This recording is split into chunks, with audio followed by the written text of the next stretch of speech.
you guys are going to be the first people ever to play esports on ESPN. How does that feel? Feels amazing. Like being here, all this work for us, it's really fun. Like I had nerves actually, like most of the time we're here, but now that there's a whole bunch of people here, the excitement is like overtaking. So it's really fun. Exciting.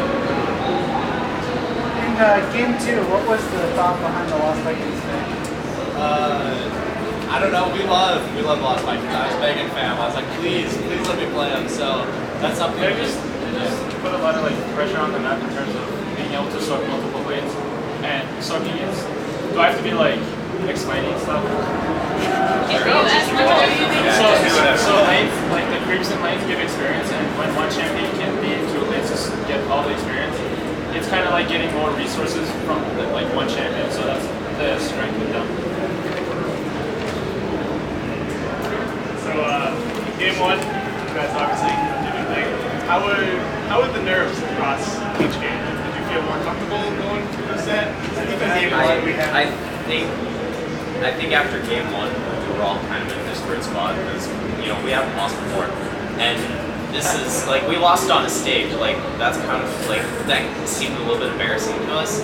So Face was kind of just in this weird spot. I was just in this weird spot. We didn't really know how to react until we got into pick advance, and then from there for about like the first 5 minutes of first hollow we screwed it up more. But then we started playing our objective game and we felt better. I was saying, honestly, we got to do or die. It's like weird. Like if we lose round, so that's kind of like I feel like me and Fam were talking like, guys, let's go. We got this. Like, Game 1, we had like the game 1 loss was a lot attributed to like nerves. I agree. Like especially our comms, everyone was like yelling and screaming, so it was kind of chaotic in our headsets, which kind of throws us off. But we figured out what we were like having issues with in game 1 and figured out for game 2 and 3. How do you think you reacted differently in your gameplay as opposed to playing the rest of the games online versus being on stage with the crowd? How did that affect your gameplay? I don't think the crowd affected it too much. We had some differences in the headsets. We had headsets. We had sufficient. Pretty much had the rest of the same. I think it's not nice to see them out there.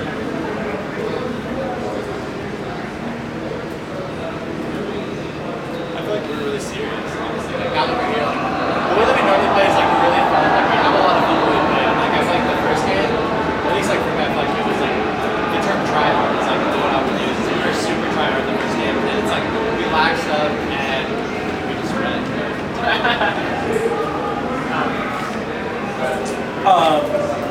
First game, great game 1, passing our force wall, and then your fire the ultimate. Sorry guys, that was I thought an inspired combo. Who came up with that combo amongst the 6 of you? I was the one with that force wall idea, and I thought no one takes it, and I think it's ridiculous. I thought it's super hard. I was like, why do you want me to go this? He's like, just do it, nerd. And I'm like, okay. So we got highlight reels, I guess. Game 3, they had huge impacts. Yeah. Go ahead. I wanted to ask you on game 2. I think you guys took a really early loss on their side of the map. Oh yeah. Did you guys see something on their side that they were just out of position that can stop you, or what did you guys see? Remember. I think we probably killed someone. I think it was Luther, like we had just killed him, and like he came up as the fight, like just barely started. So like we almost had the boss dead, and then Luther was like, if I remember correctly, that's what I want to say. I'd say we also had a level lead, so that point was an advantage. Yeah, also on that, because boss is obviously super important on that map. Were you surprised that they pulled back on your boss? Yeah, we were gonna go for their boss, just to trade bosses, because we thought for sure they were gonna end our boss. And then they came off and we were just like, okay, we'll just back off. And I think we were still in the lead in terms of levels then, so it was pretty good for us to not have to trade anything, since when you're in the lead, you don't want to take even trades. Like I think that boss was at 40% when I outlooked it. I'm like, oh, they're just gonna, and they backed off. We were like, yeah, we were actually pretty surprised that they backed off. I have 2 questions though. One, his father was in the second row. That's me. He was definitely rooting you on. Were your parents always very supportive of you guys playing lots of video games? no. Yeah. Go down the line. Yeah. Not really.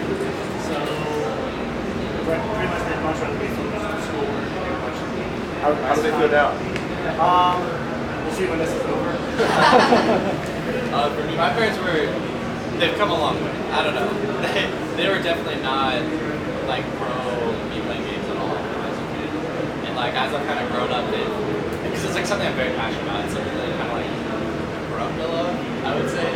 I would say now they're very like you saw my dad was like around his height, so they like it now. My parents were definitely like strictly against it. They're fine with me like playing, casually at home like for a couple hours of entertainment. But they never like wanted me to like go to tournaments or anything. But it's definitely like flipped around now. Yeah, my dad actually drove here. It's pretty cool to experience that.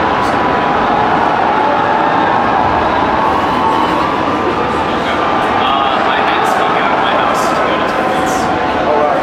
There you go. And I actually promised that we would be able to watch the other teams play to make sure they can be ready for the next match. So we'll do one more question and then we'll wrap it up for you guys. How do you guys feel about the fact that other high school kids and even younger than that will now be using you as an example to their parents to again turn them around and the general public to see gaming as another avenue where people can excel and become contributing members of society? It's awesome. It's really cool. Like, it's one of those things like, if someone's passionate about it, you can always, if you're passionate about something, you can always make it work if you really care about it. So, it makes it a lot easier to like give them like evidence that like someone good and passionate about something can actually do something with this kind of like video games or whatever. Well, thank you guys so much. Awesome. Congratulations again. Thank you guys.